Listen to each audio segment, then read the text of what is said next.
অনেক কিছু জানতে পারলাম আমরা মন্দির সম্পর্কে। এই মন্দিরে 3টে ধর্মের নিদর্শন আছে। একদম যে চালায় দেখা যাচ্ছে মায়ের মূর্তিটা, সেটা বৌদ্ধ তন্ত্রের মতে। আর হ্যাঁ, বৌদ্ধতন্ত্রের শ্রীরঙ্গ। আচ্ছা, তারপর তারপরে খিলানটা হচ্ছে ইসলাম। খিরানটা ইসলাম। আর ওগুলোটা আমাদের বাংলা চালা কালীঘাটের মতো। হ্যাঁ, কালীঘাটের মতো।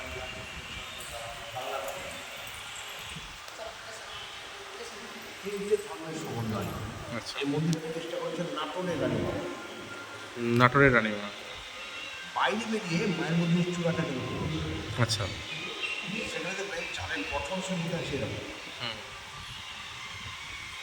স্টেট হয়ে গেলে কিন্তু একটু হয়ে গেল হুম হুম হুম ভেতরটা স্টেট সম্পূর্ণ হিন্দুস্তান। এই চালকে যখন বাইরে গেছে তখন কিন্তু চালের গঠনটা চেঞ্জ। হ্যাঁ এখানে চার চালাটা হিন্দু, পেটটা ইসলাম, অগ্রভাগটা বৌদ্ধ, নেপালে তিব্বতের মধ্যে দেখবেন এটা কিন্তু প্যাগোডা বলা হয়। হ্যাঁ হ্যাঁ। অদ্ভুত ইতিহাস রাজের বাড়ি দিয়ে গিয়েছিলেন আজ থেকে 300 বছর আগে। 2023 সালে ভারত সরকার এই মন্দিরের ইতিহাসের ভিত্তিতে এই মন্দিরকে ওয়ার্ল্ড হেরিটেজ ঘোষণা করেছে। আচ্ছা। রানী ভবানী এই মূর্তি রক্ষা করে গেছে। এই হচ্ছে কীর্তেশ্বরী মায়ের মূল মূর্তির ছবি এটা।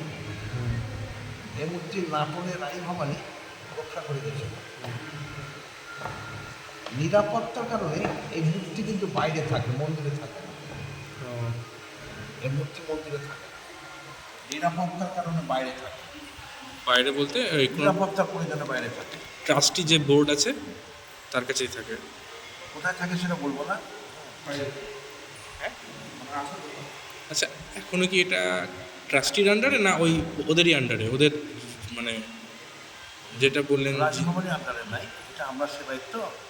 আপনারাই ট্রাস্টি, আপনারাই অতি পরিষদ। রাষ্ট্রী নয়, আমরা মন্দির বাঁচিয়ে রেখেছি, আমরা সংস্কার করছি, আমরা এই ভক্তগুলো আচ্ছা, আমার সেবায়িত অংশ। সেবাইত বংশ।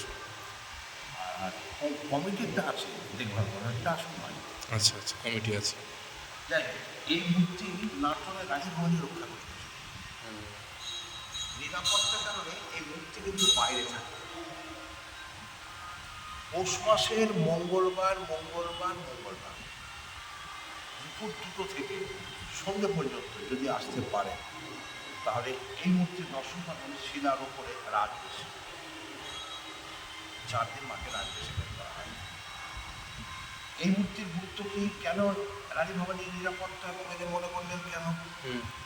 এই মুখমণ্ডলের দিকে তাকিয়ে দেখুন, এখানে ভগবান বুদ্ধের ছোঁয়া আছে। হ্যাঁ, চোখ মানে এই জায়গা, হ্যাঁ পুরোটাই। হ্যাঁ, তাহলে একসময় যেখানে বৌদ্ধতন্ত্রের প্রভাব ছিল তার প্রমাণ এটা।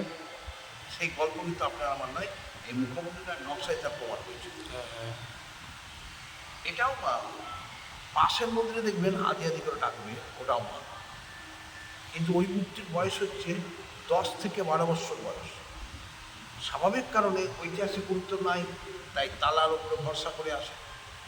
এটার অ্যান্টি গুরুত্ব আছে, নিরাপত্তার ব্যবস্থায় আছে।